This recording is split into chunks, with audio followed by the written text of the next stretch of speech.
जय हिंद साथियों, welcome to self study classes with Sumit Jain YouTube channel में आप सभी का स्वागत है। दोस्तों, आज हम पढ़ने वाले हैं एमपी टेट वर्ग 3 से संबंधित जो है हमारा अगला टॉपिक। इसके पहले हमने बहुत सारे टॉपिक, हमारा परिवार, हमारे मित्र, आवास, हमारा भोजन, ये सारे के सारे टॉपिक जो है विस्तृत रूप से उसके बाद अभ्यास भी किया है, तो वो टॉपिक जरूर देखें इसके पहले के। और आज हम आपका जो टॉपिक है वो है जल या फिर पानी, तो इसके बारे में पढ़ने वाले विस्तृत रूप से अध्ययन करेंगे, ठीक है। क्योंकि व्यापम में आपके जो है विस्तृत में से या अंदर से क्वेश्चन पूछे जा रहे हैं, तो आपको दोस्तों चैनल को सब्सक्राइब कर लेना है, ठीक है। निरंतर आपकी लाइव क्लासें होती हैं, उनसे जुड़ें और आपकी संपूर्ण तैयारी वर्ग 3 की कराई जा रही है। और आपको हमारे टेलीग्राम ग्रुप से जुड़ना है। टेलीग्राम ग्रुप से जुड़ने के लिए आपको सर्च करना है, टेलीग्राम ऐप डाउनलोड करना है और उसमें सर्च करना है IAS स्टडी ट्रिक, ठीक है, टेलीग्राम में, है ना। अब देख लेते हैं, पृथ्वी की सतह का 3/4 से ज़्यादा भाग पानी से ढका है। बिल्कुल सही है। आपसे अगर पूछा जाता है दोस्तों कि जो है पृथ्वी की सतह का कितना भाग पानी से ढका है, तब आपका उत्तर होगा कितना, 3/4, है ना। ये चीज़, ये फैक्ट जो है छोटे छोटे आपको समझते चलना है। पृथ्वी का जो 3/4 भाग है वो पानी से ढका हुआ है।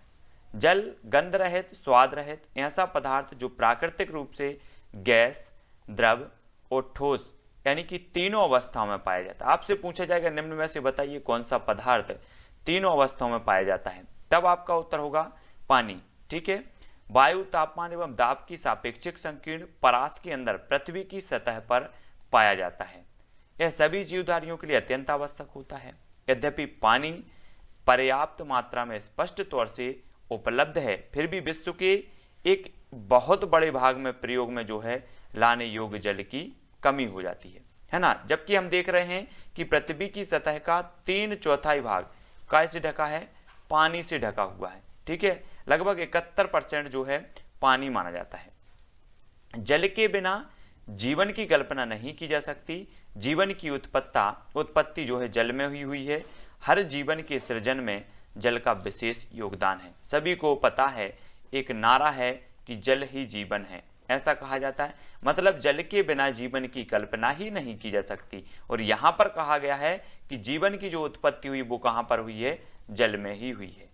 प्राणियों में 65% तथा पेड़ पौधों में 65 से 99% तक जल अंश मिलता है।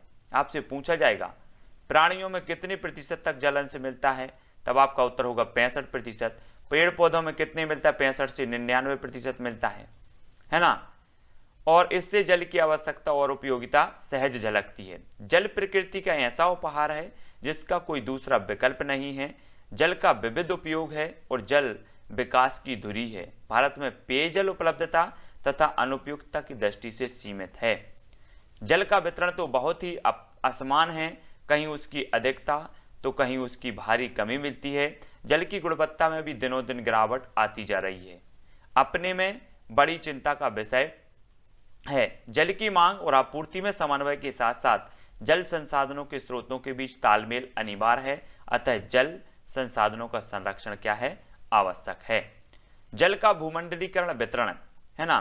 तो देखें, पृथ्वी पर पाए जाने वाला जल कम से कम 97% जो है वो खारा जल होता है, जो महासागरों में पाया जाता है। अब यहां से आपका एक क्वेश्चन बनेगा, आपसे पूछा जाएगा पृथ्वी पर पाया जाने वाला जो जल है वो कितने प्रतिशत जो है खारा पानी है, तब आपका उत्तर होगा 97% जल पाया जाता है खारा पानी।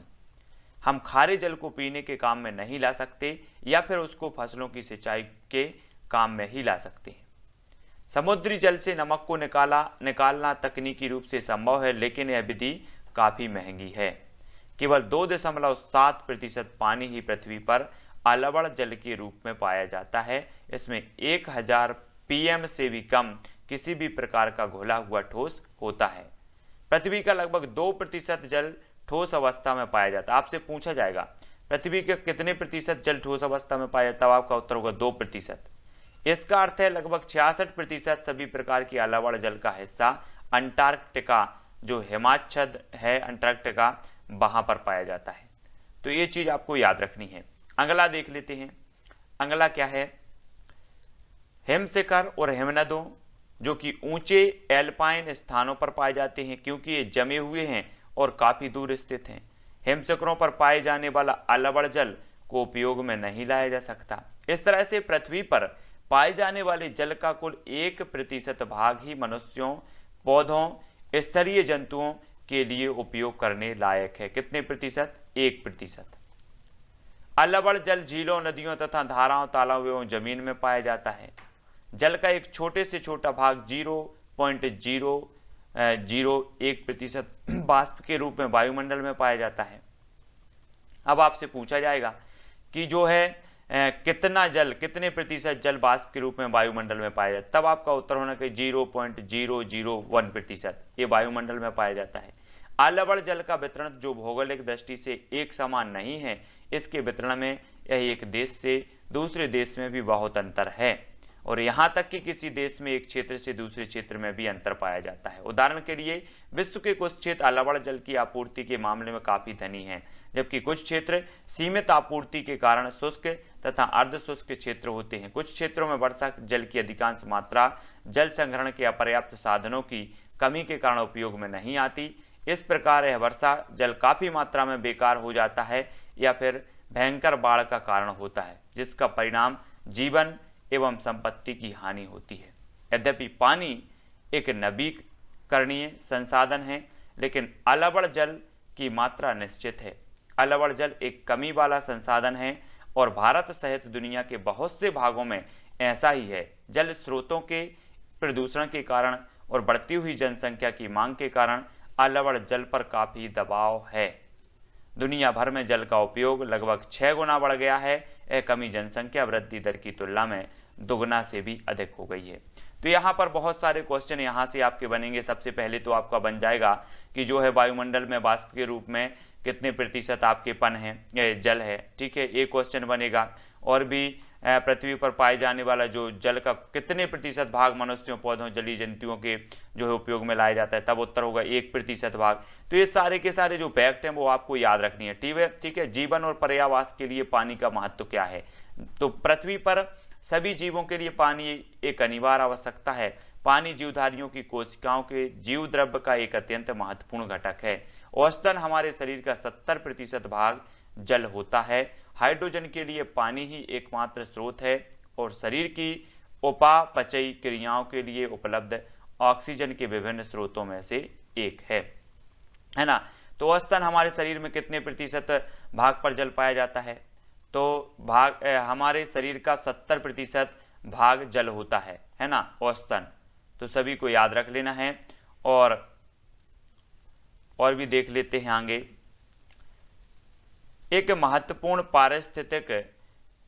जल एक महत्वपूर्ण पारिस्थितिक कारक है जो कि परितंत्र की संरचना एवं कार्यों को निर्धारित करता है। पृथ्वी के विभिन्न बायोम उन क्षेत्रों के विभिन्न तापमानों एवं अपक्षेपण पैटर्नों के फलस्वरूप होता है। जी हाँ दोस्तों, यहाँ पर कहा गया है कि जल पारिस्थितिक कारक है। बिल्कुल है, आपने देखा हो पारिस्थितिक तंत्र जो होता है, इसमें क्या होता है, जैसे एक तालाब है, तालाब का जो पारिस्थितिक तंत्र है, तालाब में जल भरा है, उसमें जलीय जीवों का एक पारिस्थितिक तंत्र हो जाता है। तो ये पारिस्थितिक कारक भी है जो कि परितंत्र की संरचना एवं कार्यों को निर्धारित करता है। पृथ्वी के विभिन्न बायोम उन क्षेत्रों के विभिन्न तापमानों एवं अपक्षेपण पैटर्नों के फलस्वरूप है। वास्तव में दूसरे सभी तत्वों का चक्रीकरण जल पर ही निर्भर होता है। यह विभिन्न चरणों में उनके तत्वों परिवहनों के लिए एक माध्यम की तरह कार्य करता है एवं पौधे एवं अन्य जीवों के लिए पोषकों तत्वों को ग्रहण करने हेतु जो है एक विलायक माध्यम का कार्य करता है। दुनिया के महासागरों पर वैश्विक ऊष्मण का वनों की तुलना में अधिक प्रभाव पड़ता है। जल में ऊष्मा अवशोषण की अत्यधिक क्षमता होती है और अभी तक पृथ्वी की सतह का अधिकांश भाग जल से ढका हुआ है। वायुमंडल का तापक्रम काफी हद तक नियत रहता है। इसके साथ ही जलवायु में आने वाले परिवर्तन भी समुद्रों के प्रभाव से आते हैं। वे प्रकाश संश्लेषण पादप प्लावकों की एक बहुत बड़ी जनसंख्या को आश्रय देते हैं ताकि पृथ्वी पर अधिक प्रकाश संश्लेषण कर सकें। जैसा कि आपको याद होगा कि प्रकाश संश्लेषण की प्रक्रिया के बिना जीवन को आश्रय देने वाली ऑक्सीजन जो है वो पर्याप्त मात्रा में प्राप्त नहीं हो सकती। तो ऑक्सीजन के लिए प्रकाश संश्लेषण की क्रिया जरूरी है, जो कि पौधे बनाते हैं, अपने भोजन बनाने के लिए करते हैं, और ऑक्सीजन जो है इस प्रकाश संश्लेषण की क्रिया के माध्यम से क्या की जाती है, छोड़ी जाती है ना, जो कि जीवन के लिए बहुत ही उपयोगी है। आलावड़ जलीय परितंत्र के मुख्य स्रोत पेयजल, कृषि, उद्योग, सफाई के साथ साथ आलावड़ जलीय मछलियां हैं। आलावड़ जल मनोरंजन के अवसर, तैराकी, राफ्टिंग, स्नोरकेलिंग और परिवहन के साधन जहाज, नाव, डोंगी इत्यादि उपलब्ध कराता है। साथ साथ आलावड़ जलीय परितंत्र बहुत से जीवों, मछलियों, एम्फीबियनों, जलीय पौधे, आकेशरूकियों का घर भी होता है। ऐसा अनुमान लगाया जाता है कि पृथ्वी पर उपस्थित सभी ज्ञात मछलियों की प्रजातियों का 40% भाग आलावड़ीय परितंत्र में पाया जाता है। ठीक है, आपसे पूछा जाएगा मछलियों की प्रजातियों का कितने प्रतिशत भाग आलावड़ीय परितंत्र में मिलता है। तो आप, मैं फैक्ट जो आपको बता रहा हूं वो आप नोट्स जरूर कर लेना। ठीक है, जल सभी सजीव जीवों के लिए अनिवार्य है, इसके बिना जीवन संभव नहीं है। जल 3 अवस्थाओं में पाया जाता है, ठोस, द्रव, गैस। आपसे पूछा जाएगा जल कितनी अवस्थाओं में पाया जाता है, तब आपका उत्तर होगा 3 अवस्थाओं में। ठीक है, हाँ, यद्यपि जल चक्र के द्वारा जल की आपूर्ति बनी रहती है, फिर भी विश्व के अनेक भागों में उपयोग योग्य जल की कमी है। विश्व के विभिन्न भागों में जल का वितरण असमान है। ऐसा बहुत कुछ मानव क्रिया जो है कलापों के कारण भी होता है। उद्योगों की तेजी से वृद्धि, बढ़ती जनसंख्या, सिंचाई की बढ़ती आवश्यकताएं और कुप्रबंधन जल की कमी के कुछ कारण हैं। अब आपसे यहां से क्वेश्चन पूछा जाएगा, आपसे पूछा जाएगा जल के असमान वितरण का कारण क्या है। ये 4 विकल्प आपके सामने हो गए, उद्योगों की तेज वृद्धि, बढ़ती जनसंख्या, सिंचाई की कमी, ठीक है, और ऊपर उपर्युक्त सभी। इस प्रकार से एक क्वेश्चन होगा, तो यहां से भी आपका एक क्वेश्चन बनेगा। तो जो विस्तृत पढ़ने का फायदा है वो यही है कि हमें सारे के सारे कारण जानने को मिलते हैं और हम अच्छे से इसको जान लेते हैं। हमें पाइपों द्वारा जल आपूर्ति के समय भवनों और अन्य स्थानों पर रिश्ते, नलों के कारण होने वाले जल की बर्बादी के प्रति जागरूक होना चाहिए। जल के अनावश्यक उपयोग और अत्यधिक मात्रा में भौम जल का उपयोग करने से बचना चाहिए। भूमि में जल की पुनः पूर्ति को बढ़ाया जाना चाहिए। समय की मांग है कि हर व्यक्ति जल का उपयोग मितव्ययिता से करे। यदि पौधों को कुछ दिनों तक पानी न दिया जाए तो वह मुरझा जाते हैं और अंततः सूख जाते हैं। युगों युगों से मानव जीविकोपार्जन मानव बस्तियों एवं आलावड़ जल संसाधनों की उपलब्धता पर निर्भर रहता आया है। बहुत सी पुरानी सभ्यताएं नदियों के किनारे पर शुरू होकर वहीं पर समृद्ध होती चली गईं।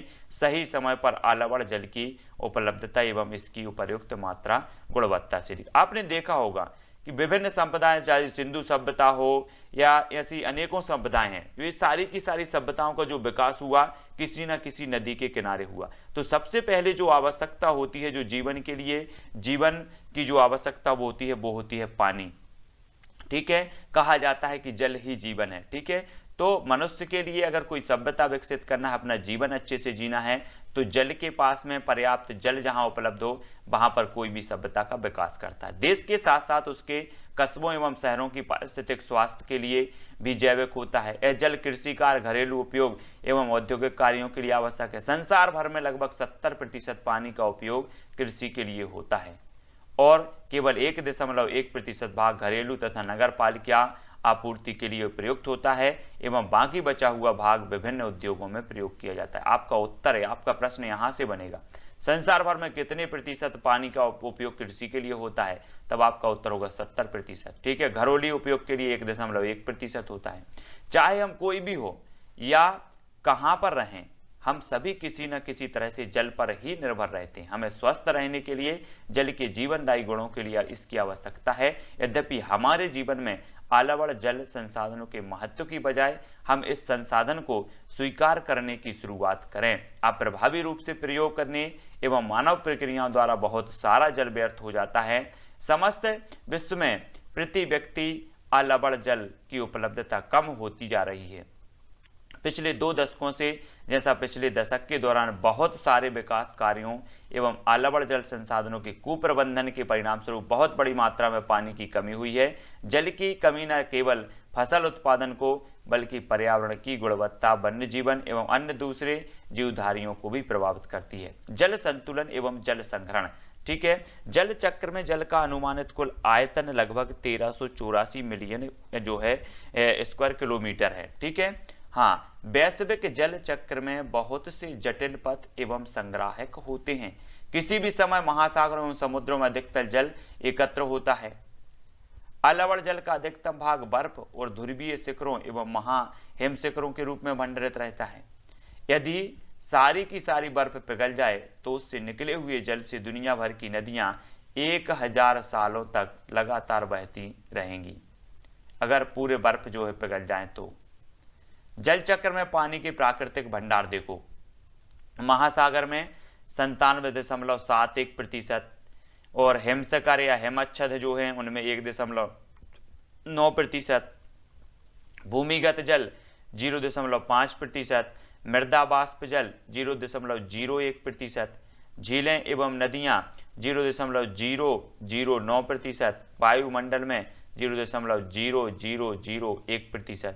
तो ये सभी को आपको याद रख लेना, महासागर में कितना होता है, हिमसागर, भूमिगत जल कितना, मृदा वाष्प जल, ये सारे के सारे जो अनुपात हैं वो आप सभी को याद रख लेना। यद्यपि नदियों की जल चक्र में एक जीवंत भूमिका होती है, फिर भी ये जल भंडारण की मुख्य स्रोत नहीं होती हैं। जिस तरह से समुद्र होते हैं वे भंडार की बजाय वाहिका होती हैं। ठीक है, भंडार की बजाय क्या होती हैं, वाहिका होती हैं।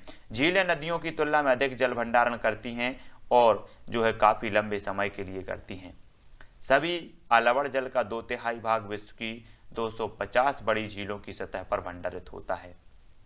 जल इन्हीं भंडारों के द्वारा प्रवाहित होता रहता है और यह प्रवाह जल चक्र में गति करता रहता है। यद्यपि विभिन्न भंडारों में विभिन्न समयों के लिए जल एकत्रित रहता है। ठीक है दोस्तों, तो यहाँ पर जल के बारे में बहुत सारी चीजें हैं, आपको याद रख लेना है। वैश्विक जल चक्र भंडारण समय देखो, पौधे एवं जंतु 1 सप्ताह है, वायुमंडल 8 से 10 दिवस, इनका जो प्रारूपित ठहराव समय है वो देखो। नदियां 2 सप्ताह तक, मृदा 2 सप्ताह से लेकर 1 वर्ष तक, झीलें, जलाशय, आर्द्रभूमि वर्षों तक, भूमिगत जल दिनों से लेकर हजारों वर्षों तक, बर्फ हजारों वर्षों तक, महासागर हजारों वर्षों तक। तो ये प्रारूपित जो ठहराव समय है वो ये माना जाता है। ठीक है, महासागर, हिमसागर और ग्लेशियर लंबे समय तक रहने वाले भंडार हैं, जबकि नदियां एवं वायुमंडल कम समय तक रहने वाले भंडार हैं। ठीक है, हाँ, सापेक्षिक रूप से जल का एक छोटा सा भाग अति शीघ्रता से पुनः जो है चक्रित होता है और जल का अधिकतर भाग लंबे समय तक ऐसे ही रहता है। पानी हमारे शरीर का मुख्य पोषक तत्व है। शरीर का 2/3 भाग पानी होता है। भोजन के बिना गुजारा हो सकता है किंतु पानी के बिना नहीं। यह हमारे शरीर की सभी कोशिकाओं तथा अंगों के तंतुओं में पाया जाता है। यह तंतुओं और अंगों को चारों ओर से संरक्षण देकर उनकी आघातों से रक्षा करता है। पानी की सहायता से पोषक तत्व पाचन, अवशोषण तथा संवहन की क्रिया द्वारा शरीर में पहुंचते हैं। पानी की सहायता से अनावश्यक तत्वों का मूत्र के रूप में निष्कासन होता है तथा पसीने के निष्कासन से शरीर का तापमान संतुलित बना रहता है। तो पानी जो है कितना आवश्यक है हमारे लिए और कितने फैक्ट हमने इसके बारे में जाने। अब इसके कुछ अभ्यास प्रश्न कर लेते हैं जो आपको कमेंट में बताना है जल के बारे में। ठीक है, आपका पहला क्वेश्चन है, वायु में जल किस रूप में पाया जाता है? तो सभी लोग बताएंगे, है ना। प्रश्न क्रमांक जो 1 का उत्तर हो जाएगा वो क्या होगा? जल वाष्प के रूप में। ठीक है, वायु में जल जो पाया जाता है वो जल वाष्प के रूप में पाया जाता है। अगला क्वेश्चन है, मनुष्य का शरीर कितने प्रतिशत जल से बना है? तो जल्दी से बताना है। प्रश्न क्रमांक 2 का उत्तर क्या हो जाएगा? तो 2 का उत्तर होगा 70%। हमने अभी पढ़ा है कि मनुष्य का जल कितने प्रतिशत जल से बना है? 70% जल से बना है। तो ये जो फैक्ट हैं जो मैंने आपको बताए भी है वो आपको याद रख लेना है। यहाँ पर देखना आपके सारे क्वेश्चन क्लियर होंगे। तरबूज में कितने प्रतिशत जल होता है? तो प्रश्न क्रमांक 3 का उत्तर हो जाएगा सी, 90% जल होता है तरबूज में। मौसम का जो तत्व है तो कौन सा है? वायु भार, तापमान, बादल, हवाएं, आर्द्रता, वर्षा, धूप या इनमें से सभी।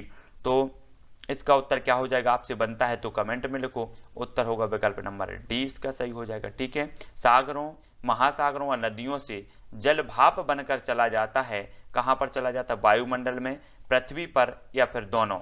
तो 5 का उत्तर क्या हो जाएगा? 5 का उत्तर होगा दोस्तों ए, वायुमंडल में। ठीक है, जल को संरक्षित किया जा सकता है वनों का संरक्षण करके, आदि कार्य के वृक्षारोपण करके, जल प्रदूषण रोककर, उपर्युक्त सभी। तो इसका उत्तर हो जाएगा विकल्प नंबर डी, है ना। जल का संरक्षण उपर्युक्त सभी से किया जा सकता है।